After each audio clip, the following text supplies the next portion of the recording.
Hello बच्चों, कैसे हो आप सभी। उम्मीद करता हूं सब अच्छे होंगे, मजे में होंगे। तो बच्चों, हम बात कर रहे थे एटॉमिक स्ट्रक्चर की। एटॉमिक स्ट्रक्चर में हमने क्या क्या पढ़ा उसको एक बार देख लेते हैं, फिर हम थोड़ा आगे बढ़ते हैं, ठीक है। तो अभी तक अपन ने क्या देखा कि भाई इस दुनिया में जितना भी मैटर है वो किससे बना हुआ है? एटम से बना हुआ है। मैं दिख रहा हूं? Yes, atom. और एटम के अंदर क्या होता है? तो हमने देखा कि एटम के अंदर न्यूक्लियस होता है, सही बात है। और न्यूक्लियस के अंदर क्या क्या पाया जाता है? न्यूक्लियस के अंदर पाए जाते हैं प्रोटॉन एंड न्यूट्रॉन। और तीसरी चीज कौन है? तीसरी चीज है इलेक्ट्रॉन। कहां पाया जाता है? इस न्यूक्लियस के बाहर। कहां पे लेकिन? तो ये जो अपना रदरफोर्ड था वो बोलता था ऐसे सर्कुलर ऑर्बिट है जिसके अंदर इलेक्ट्रॉन घूमते हैं, लेकिन ये मॉडल कभी किसी ने एक्सेप्ट किया ही नहीं, है ना। तो अभी लोग कंफ्यूज है कि भाई चलो न्यूक्लियस तो यहाँ पे है, लेकिन इलेक्ट्रॉन कहाँ पे है? इलेक्ट्रॉन यहाँ है, वहां है, किस तरीके से अंदर इलेक्ट्रॉन अरेंज है ये अभी लोगों को नहीं पता है।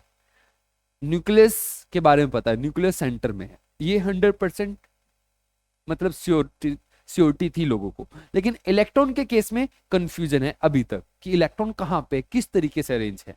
तो उस कंफ्यूजन को दूर करना है। और उस कंफ्यूजन को दूर कैसे करे? तो हमें एटम्स के अंदर झांकना पड़ेगा, एटम्स को देखना पड़ेगा अंदर से कैसा है। अब कैसे दिखे? वो दिखता ही नहीं है, तो हमारे पास एक जुगाड़ होता है। क्या जुगाड़ होता है? आपको तरीका बताता हूँ। जैसे यार अपन क्या करते हैं, जब आप एयरपोर्ट वगैरह पे जाते हो तो आपका जो सामान होता है एक ऐसे टनल जैसी चीज होती है, उसके अंदर से गुजारते हैं। मेट्रो वगैरह में भी देखा होगा, जब रेलवे स्टेशन वगैरह पे भी देखा होगा, एक मशीन लगी रहती है, उसके अंदर से आपके सामान को गुजारा जाता है ना। और उससे पता लग जाता है कि आपके बैग के अंदर क्या क्या है। कुछ मेटल की चीज हो तो डिटेक्ट कर लेता है ना। तो वो जो मशीन होती है क्या करती है? वो एक रेडिएशन छोड़ते हैं, रेडिएशन मतलब वेव्स छोड़ती है।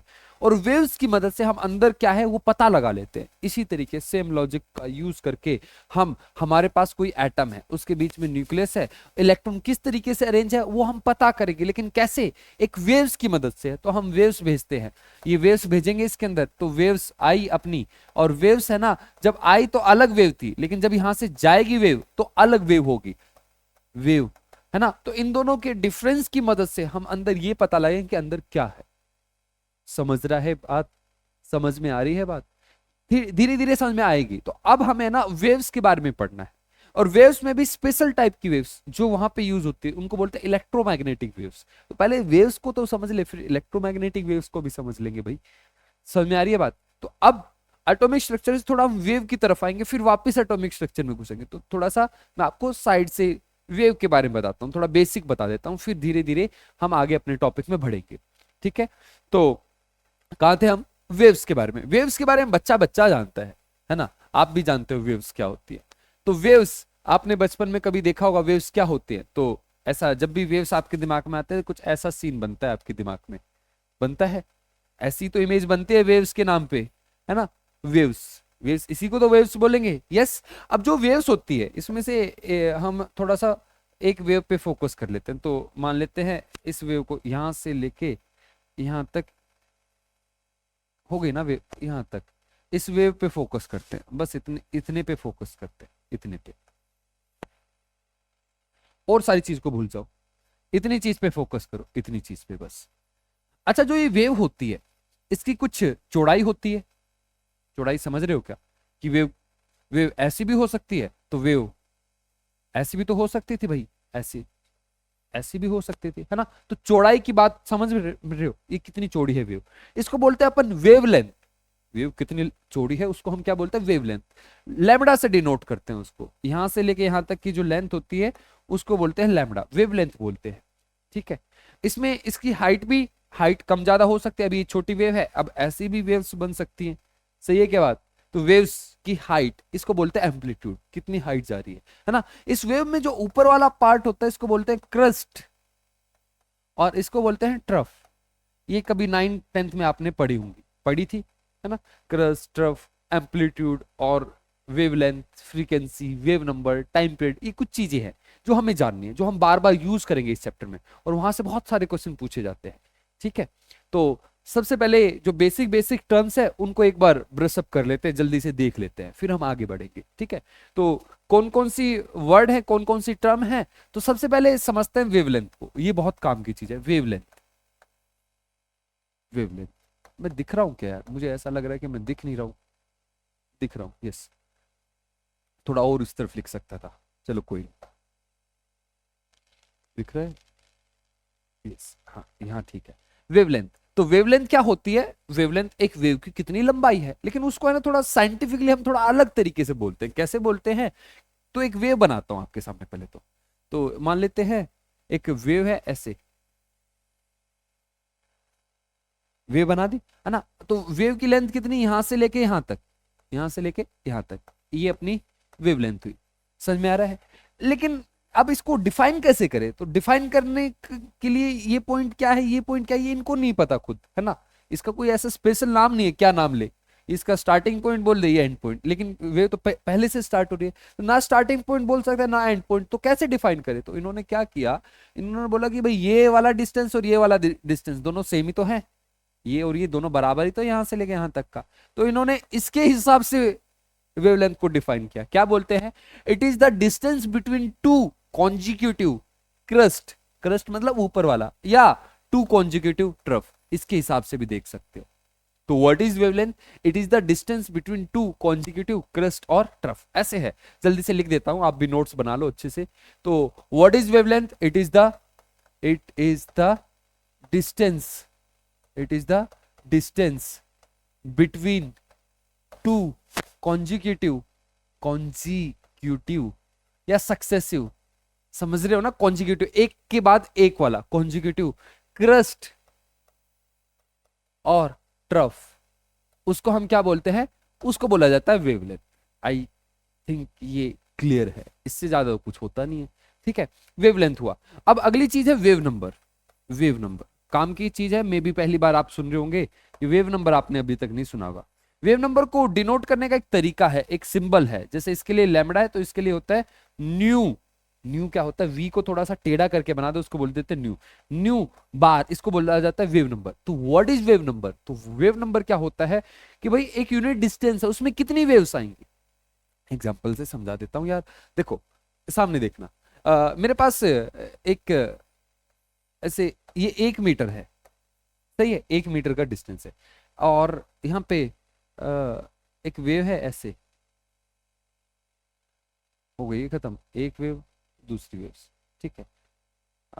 मुझे इतना ही मान लेते हैं यार, समझाना है तो एग्जाम्पल थोड़ा सा हो ही जाता है इधर उधर, है ना। मान लेते हैं ये 1 मीटर है। मैं अगर पूछूं 1 मीटर के अंदर कितनी वेव्स है आपसे, तो 1 मीटर के अंदर आपको दिख रही है 2 वेव्स है, एक यहां से लेके यहां तक, एक यहां से लेके यहां तक, तो वेव नंबर हो गया 2। तो wave number, what is wave number? एक यूनिट डिस्टेंस में कितनी वेव्स होंगी। समझ रहे हो मेरी बात? नहीं समझ रहे? वेव नंबर समझ में आ रहा है? एक यूनिट डिस्टेंस में कितनी वेव्स होगी। अच्छा, अगर मैं आपसे पूछूं कि अगर वेवलेंथ आपको दी जाए, क्या दी जाए? वेवलेंथ, तो उससे वेव नंबर निकाल सकते हो। क्या बोलना चाह रहा हूं, समझना मेरी बात। आ, जैसे एक पहले एक छोटा सा एक और एग्जांपल, फिर आगे चलेंगे। मान लो ये फिर से 1 मीटर है और इसमें कितनी वेव्स हो गई? 1 2 3 4, हो गई क्या 5? यस। इसके अंदर कितनी वेव्स? 1, ये 2 3 4 5। तो यहाँ पे वेव नंबर, इस वेव का वेव नंबर कितना? 5, इसका कितना? 2, है ना। ये दो अलग अलग वेव है, इस वेव का वेव नंबर 5, इस वेव का वेव नंबर 2। तो व्हाट इज वेव नंबर? एक यूनिट डिस्टेंस, मैंने तो 1 मीटर लिया, वो 1 सेंटीमीटर भी ले सकता है, 1 नैनोमीटर भी ले सकता है, तो वो डिपेंड करता है उसकी यूनिट के ऊपर, ठीक है। तो वेव नंबर होता है क्या? एक यूनिट डिस्टेंस में कितनी वेव्स बन रही है। क्लियर है? अगर मान लो किसी ने बोला कि भाई किसी वेव है, उसकी वेवलेंथ है 10 मीटर, कितनी है? 10 मीटर। आपसे पूछा इसका वेव नंबर बता दो, वेव नंबर बता दो, वेव नंबर बता दो, मीटर, मीटर में, मीटर इनवर्स में बोला जाता है। ये कैसे निकालेंगे? तो आपको पता है भाई 10 मीटर में कितनी वेव्स है? एक वेव, वेवलेंथ एक वेव की लंबाई है, 10 metre is equal to 1 wave, और 1 metre is equal to 1/10 wave. तो ये वेव नंबर हुआ कि 1 मीटर के अंदर कितनी वेव है? 0.1 वेव। समझ में आ रही है बात या नहीं आ रही? तो इसका वेव नंबर का फॉर्मूला भी बन जाता है 1/λ। हमने क्या किया? 1/10 किया ना भाई, 1/10 किया ना, तो वो फॉर्मूला है उसका। क्लियर है? क्लियर है क्या? चलो सामने देखो, वेव नंबर क्या है? It is the number of waves, number of waves per unit length, per unit length. ये लेंथ सेंटीमीटर हो सकती है, मीटर हो सकती है, नैनोमीटर हो, कुछ भी हो सकती है। वेव नंबर का फॉर्मूला सिंपल 1/λ। अच्छा, एक छोटा सा क्वेश्चन है आपसे, यूनिट बता दो आप एक बार जल्दी से वेवलेंथ की। डिस्टेंस है, डिस्टेंस किस में हो सकता है? मीटर में हो सकता है, सेंटीमीटर में हो सकता है, नैनोमीटर में हो सकता है, पिकोमीटर में हो सकता है, आर्मस्ट्रॉन्ग में। यूनिट बहुत इंपॉर्टेंट है, यूनिट को कन्वर्ट करना आपको आना ही चाहिए किसी भी हालत में। तो नैनोमीटर और पिकोमीटर, इन तीनों में पता है क्या कैसे कन्वर्ट करते हैं? बता देता हूं, देखो 1 नैनोमीटर अपना होता है 10⁻⁹ मीटर। 1 आर्मस्ट्रॉन्ग होता है अपना 10⁻⁻10 मीटर। और 1 पिकोमीटर अपना होता है 10⁻⁻12 मीटर। समझ रहे हो क्या? ये कुछ रिलेशन है, याद रखना, ठीक है।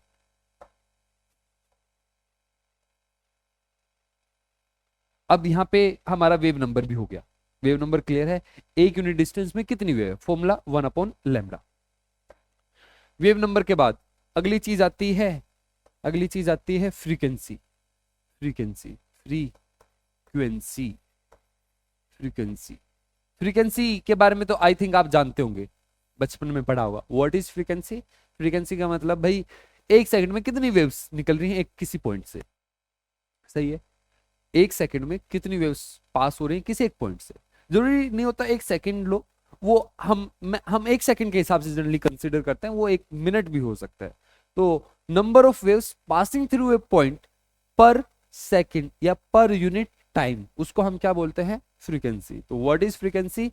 It is the number of waves passing through a point in a second और in a unit time। वो टाइम कुछ भी हो सकता है ना, वो मिनट्स भी हो सकते हैं। दिख रहा है क्या आपको साफ? यस, एक मिनट तो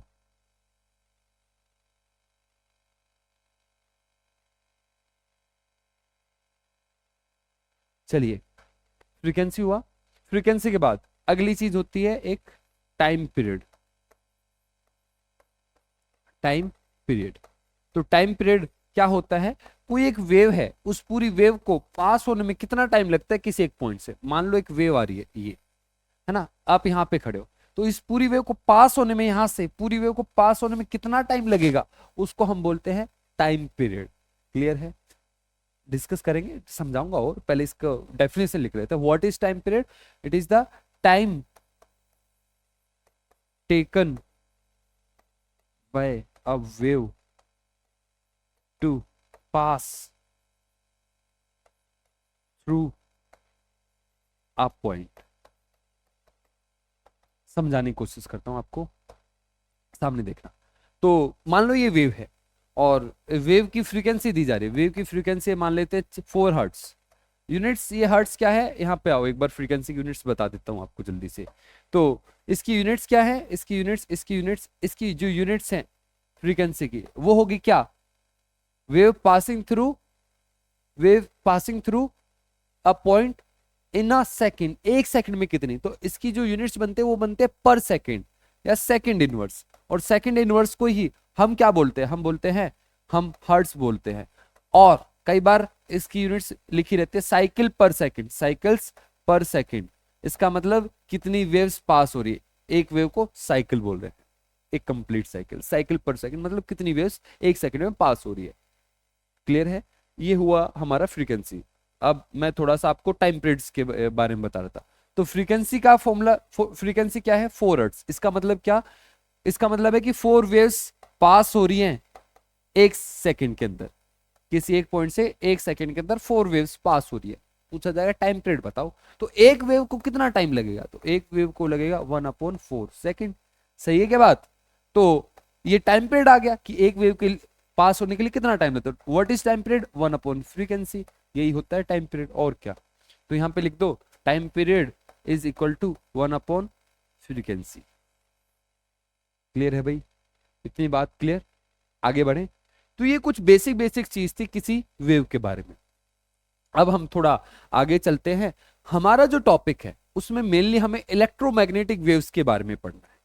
वेव्स बहुत तरीके की, पानी के अंदर वेव्स होती है, साउंड की वेव होती है ना, रस्सी में वेव्स आती है, और जब हॉस्पिटल में जाते हो, जब आदमी मर रहा हो तो ऐसे ऐसे ऐसे फिर ऐसे हो जाता है, मतलब गया आदमी, है ना, तो वो भी एक वेव्स है। तो वेव्स बहुत तरीके की है, अलग अलग जगह आप वेव्स को देखोगे।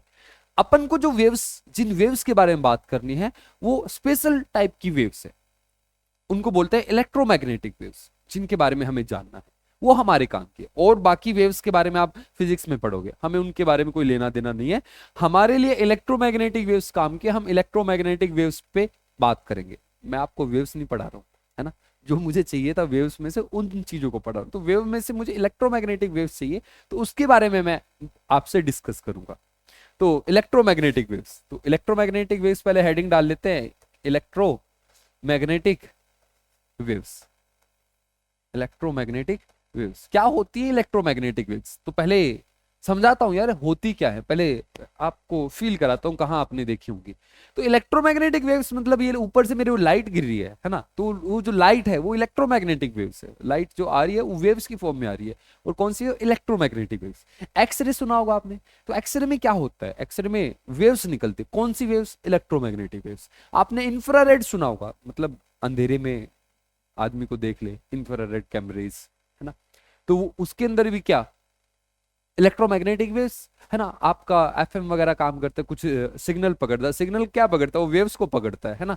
कौन सी वेव्स को? Electromagnetic waves. तो अपन इलेक्ट्रोमैग्नेटिक वेव्स को जानते हैं थोड़ा सा, उनके साथ अपना मतलब जुड़ाव है, हमने उनको देखा है, ऐसा नहीं कुछ दूसरी दुनिया की बातें हो रही। इलेक्ट्रोमैग्नेटिक वेव्स अपने आसपास की चीजों में होती है, मतलब हम उनको देख पाते हैं। सबसे बड़ा एग्जांपल है लाइट, ठीक है। तो इलेक्ट्रोमैग्नेटिक वेव्स, तो इलेक्ट्रोमैग्नेटिक वेव्स जानते हो आप, है ना। तो आप ये बताओ, इलेक्ट्रोमैग्नेटिक वेव्स को ट्रेवल करने के लिए मीडियम चाहिए रहता है क्या?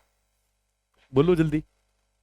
अगर मैं आपसे पूछूं, साउंड को ट्रेवल करने के लिए मीडियम चाहिए क्या? क्या साउंड वैक्यूम में आएगी? अगर आप वैक्यूम में खड़े हो, कोई मीडियम नहीं है, एटमॉस्फेयर नहीं है, तो आवाज आएगी?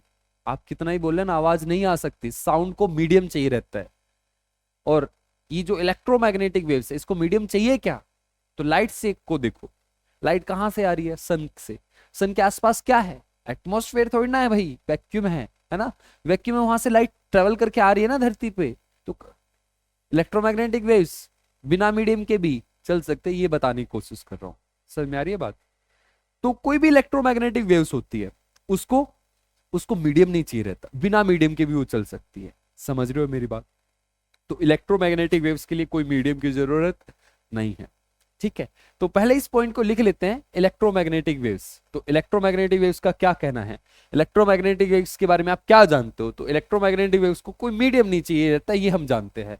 तो इलेक्ट्रोमैग्नेटिक वेव्स शॉर्टकट में लिखूंगा, electromagnetic waves does not require, does not require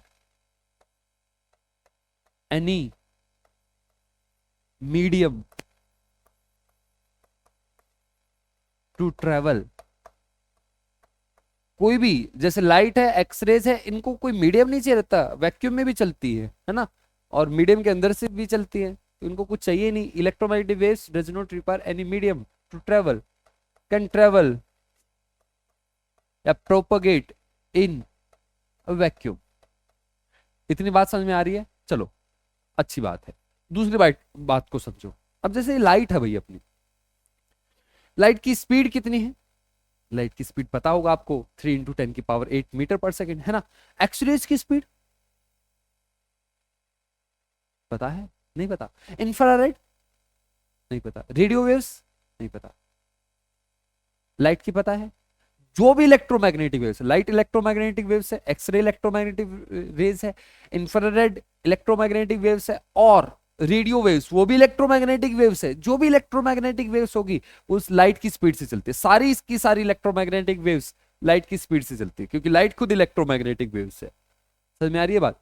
कोई भी इलेक्ट्रोमैग्नेटिक वेव्स रहने दो, उसकी स्पीड कितनी रहेगी? जो स्पीड ऑफ लाइट है, लाइट की स्पीड से ही चलते हैं सारी इलेक्ट्रोमैग्नेटिक वेव्स, ठीक है। तो electromagnetic waves travels with speed of speed of light, कितनी है लाइट की स्पीड, जगह है, नहीं तो यहाँ लिख देता हूँ, स्पीड ऑफ लाइट, और लाइट की स्पीड कितनी होती है, 3 × 10⁸ मीटर पर सेकेंड। क्लियर है, क्लियर है, ये 2 पॉइंट क्लियर है। अब सबसे इंपॉर्टेंट बात, अब सबसे जरूरी बात, इलेक्ट्रोमैग्नेटिक वेव्स कैसी होती है, कैसे दिखती है ना, प्रोड्यूस कैसे होती है, तो इसको समझना है यार, और थोड़ा ध्यान से समझना अब इलेक्ट्रोमैग्नेटिक वेव्स को। अब मान लो मुझे कोई वेव्स बनानी है, तो वेव्स मैं कैसे बनाता हूँ, जैसे नॉर्मली आपने देखा होगा कि मान लो एक तालाब है, तालाब में मुझे वेव्स बनानी, तो मैं क्या करूँगा, एक पत्थर डाल दूंगा, जैसे पत्थर डलेगा, पत्थर गिरते एक एक ऐसे कुछ ऐसे बाहर की तरफ बहता है, कुछ आप देखोगे कि कुछ जा रहा है आगे की तरफ, वो वेव्स जा रही होती है ना। तो वेव्स कैसे बनाई, पत्थर को डाला वेव्स बन गई। इसी तरीके सेम तरीके से कुछ ऐसा ही है, इलेक्ट्रोमैग्नेटिक वेव्स प्रोड्यूस होती है, लेकिन पत्थर से नहीं। यहाँ पे चाहिए रहता है आपको चार्ज पार्टिकल। चार्ज पार्टिकल मतलब या तो पॉजिटिव चार्ज या फिर नेगेटिव चार्ज। मान लो अपने पास कोई एक चार्ज पार्टिकल, मान लेते हैं पॉजिटिव चार्ज पार्टिकल है ना। इस पॉजिटिव चार्ज के आसपास इलेक्ट्रिक फील्ड होता है, ये जानते हो आप, है ना। इसके इसके आसपास एक फील्ड है, जैसे एक मैग्नेट होते हैं, मैग्नेट के आसपास एक फील्ड मिलेगा, सही है। ऐसे एक चार्ज पार्टिकल, उसके चारों तरफ एक फील्ड है। कैसा फील्ड है, इलेक्ट्रिक फील्ड है। अभी जो इलेक्ट्रिक फील्ड है, देख पा रहे हो, अभी जो इसके आसपास इलेक्ट्रिक फील्ड है, इसके आसपास मान लो यहां तक इलेक्ट्रिक फील्ड है, वो जो इलेक्ट्रिक फील्ड है ना, वो कैसा है, कांस्टेंट है, मतलब चेंज नहीं हो रहा है। इस पॉइंट पे जो इलेक्ट्रिक फील्ड है वो ऐसा कैसा है। अगर मान लो इस चार्ज पार्टिकल को मैं थोड़ा सा मूव कराता हूँ, इस चार्ज पार्टिकल को उठा के यहां ले आया, तो यहाँ पे जो इलेक्ट्रिक फील्ड है वो चेंज हो जाएगा, उसकी वैल्यू ज्यादा हो जाएगी। बात सही है क्या, समझ रहे हो। तो जब मैं चार्ज को मूव करूंगा तो इलेक्ट्रिक फील्ड चेंज होगा पॉइंट्स पे, और इलेक्ट्रिक फील्ड जब चेंज होता है मैग्नेटिक फील्ड प्रोड्यूस करता है। जानते हो इस बात को, क्लास 10th में पढ़ा था, मे बी वो आपके सिलेबस से हट गई वो चीज। तो इलेक्ट्रिक फील्ड से मैग्नेटिक फील्ड प्रोड्यूस होता है। इसका एक एग्जाम्पल भी था क्लास 10th में।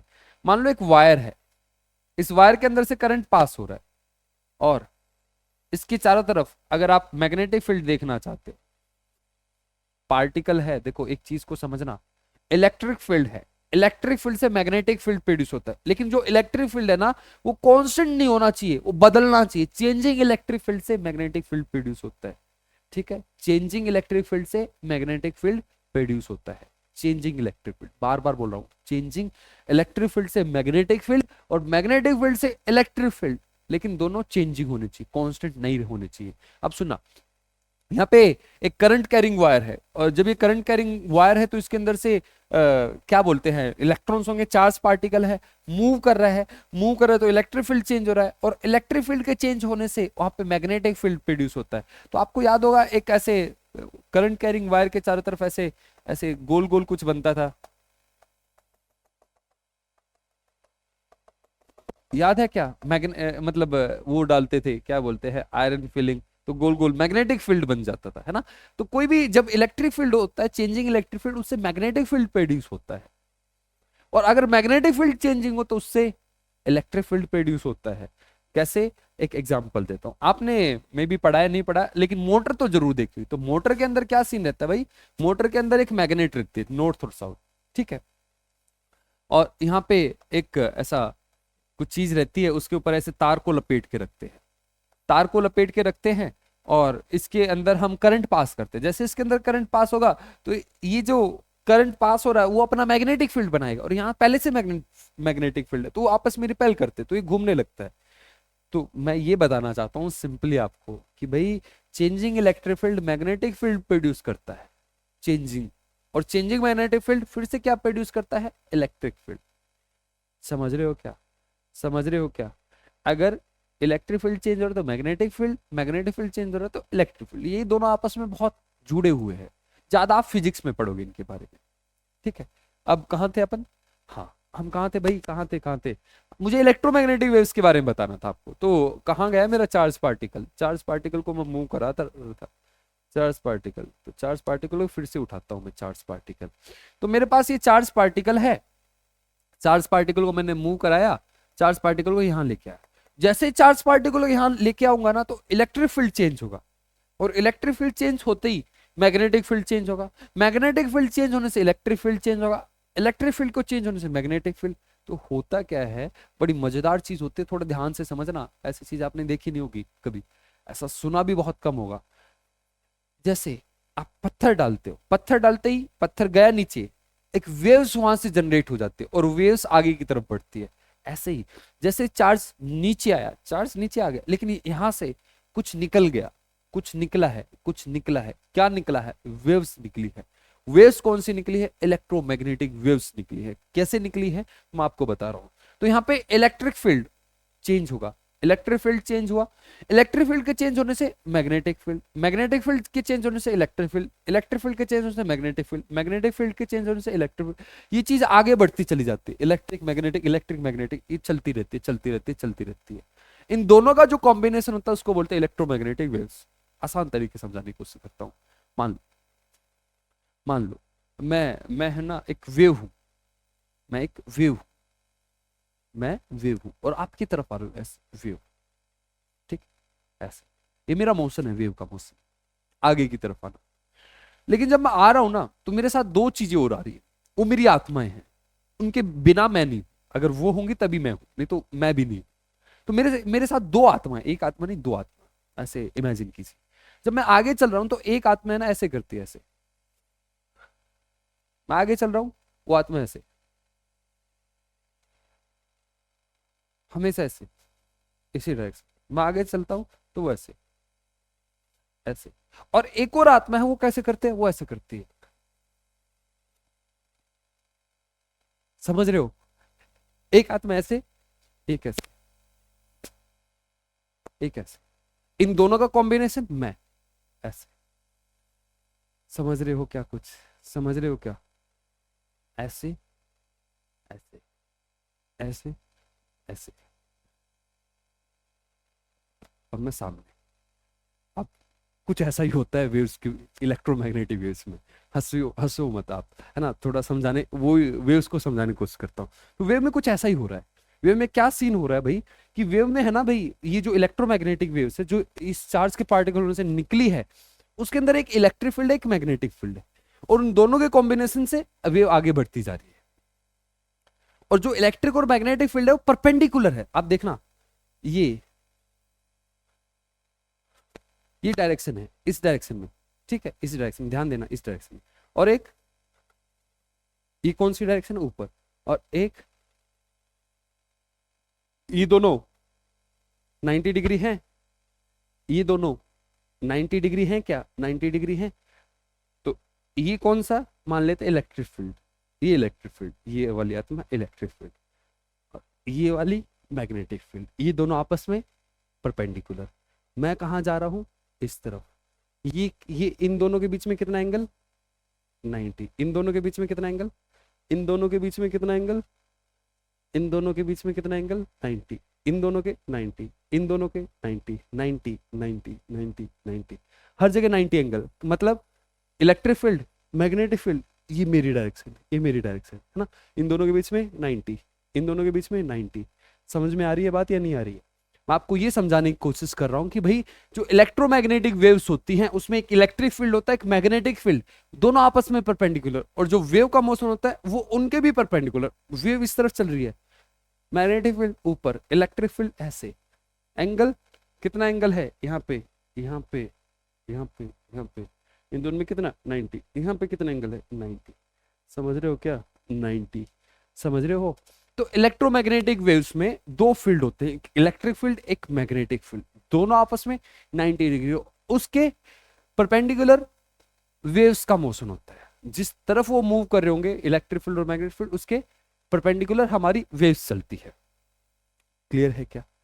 समझ में आ रही है बात या नहीं आ रही है? मैं क्या समझाने की कोशिश कर रहा हूं, चार्ज पार्टिकल को जैसे मूव किया, इलेक्ट्रिक फील्ड प्रोड्यूस हुआ, इलेक्ट्रिक फील्ड चेंजिंग, उस चेंजिंग इलेक्ट्रिक फील्ड में एक मैग्नेटिक फील्ड को प्रोड्यूस कर दिया, है ना, उसके परपेंडिकुलर डायरेक्शन में। ये खत्म हुआ, मैग्नेटिक फील्ड प्रोड्यूस होगा, मैग्नेटिक फील्ड ने, ये खत्म होने जाएगा, ये फिर से क्या प्रोड्यूस कर देगा? Electric field. इलेक्ट्रिक फील्ड खत्म होने जाएगा, मैग्नेटिक फील्ड, मैग्नेटिक फील्ड खत्म होने गया, electric field, magnetic, electric, magnetic, electric, magnetic. तो ये चीज आगे जाएगी। अच्छा, ये जो चीज यहां से निकली है वो क्या चीज है? क्या है उसके अंदर? कोई पार्टिकल निकला है क्या? नहीं, बस उसमें तो फील्ड है। कौन कौन से फील्ड? इलेक्ट्रिक फील्ड और मैग्नेटिक फील्ड। मतलब फील्ड है तो एनर्जी है, उसके अंदर एनर्जी है। मान लो मेरे पास यहाँ कोई मैग्नेट रख दे बॉडी सी, तो आप कुछ धक्का फील करोगे, उसके आसपास कुछ है ना, तो वो क्या है वहां पे, एनर्जी है वहां पे, है ना। कौन सी, मैग्नेटिक एनर्जी या इलेक्ट्रिक एनर्जी। तो वेव्स जा रही है, उसमें एनर्जी जा रही है। तो इलेक्ट्रोमैग्नेटिक वेव्स के अंदर क्या होता है, एनर्जी होती है। वो फॉर्म ऑफ एनर्जी है इलेक्ट्रोमैग्नेटिक वेव्स। वो किसकी फॉर्म में, इलेक्ट्रिक फील्ड और मैग्नेटिक फील्ड की फॉर्म में। समझ रहे हो मेरी बातें, कोई आसमान की बातें नहीं कर रहा हूं, है ना। ये अपने आसपास की चीजें हैं, समझने की कोशिश करो। तो अगली चीज हम वेव्स के बारे में लिखेंगे, क्या लिखेंगे, इलेक्ट्रोमैग्नेटिक वेव्स क्या होती हैं, it is a form of energy, it is a form of energy. Energy की फॉर्म है इलेक्ट्रोमैग्नेटिक वेव्स। और उससे अगली बात, it is a form of energy. इसके बाद आपको पता है ये जो अपनी वेव्स है उसके अंदर दो फील्ड होते हैं, कौन कौन से, electric field and magnetic field. तो हम लिखेंगे EM waves consist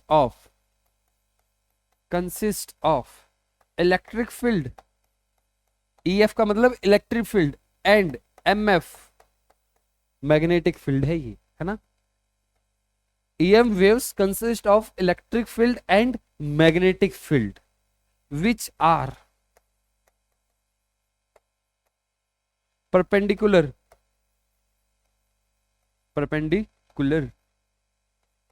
to each other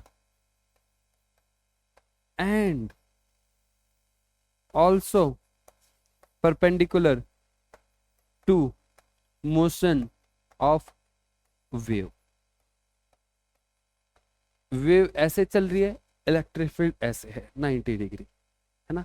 wave ऐसे चल रही है, मैग्नेटिक फील्ड ऐसे, मैग्नेटिक फील्ड 90, इलेक्ट्रिक फील्ड 90, ठीक है। इलेक्ट्रिक मैग्नेटिक फील्ड 90, सारी चीज 90 90 पे। ये बात हुई इलेक्ट्रोमैग्नेटिक वेव्स की। हमें इतना ही समझना होता है इलेक्ट्रोमैग्नेटिक वेव्स के बारे में, है ना। वो फिजिक्स में आप इसके एप्लीकेशन वगैरह जो जो देखना आप देखना फिजिक्स में। अपन को इतना इतना ही चाहिए यार, अपन को केमिस्ट्री के अंदर तो हमने जान लिया इलेक्ट्रोमैग्नेटिक वेव्स की बेसिक बेसिक चीजें हम जान गए। इलेक्ट्रोमैग्नेटिक वेव्स क्या है, ट्रेवल कहाँ कैसे करती हैं, कहाँ करती हैं, किस मीडियम में करती है, किसमें किस स्पीड से करती हैं, होती क्या है, एनर्जी होती है, ठीक है। अब इलेक्ट्रोमैग्नेटिक वेव्स ना बहुत तरीके की होती है और उनका एक स्पेक्ट्रा बनता है। स्पेक्ट्रा मतलब स्पेक्ट्रा, ये स्पेक्ट्रा पहले इस वर्ड को समझते हैं स्पेक्ट्रा। तो स्पेक्ट्रा का मतलब होता है भाई कि अगर आप किसी चीज को अरेंज कर दो किसी प्रॉपर्टी की बेस पे, उसको स्पेक्ट्रा बोलते हैं। जैसे आपके स्कूल में असेंबली में आपको हाइट वाइज खड़ा किया जाता है, तो वो जो वो अरेंजमेंट है उसको हम बोलेंगे स्पेक्ट्रा है भैया, बच्चों का हाइट का स्पेक्ट्रा है ना।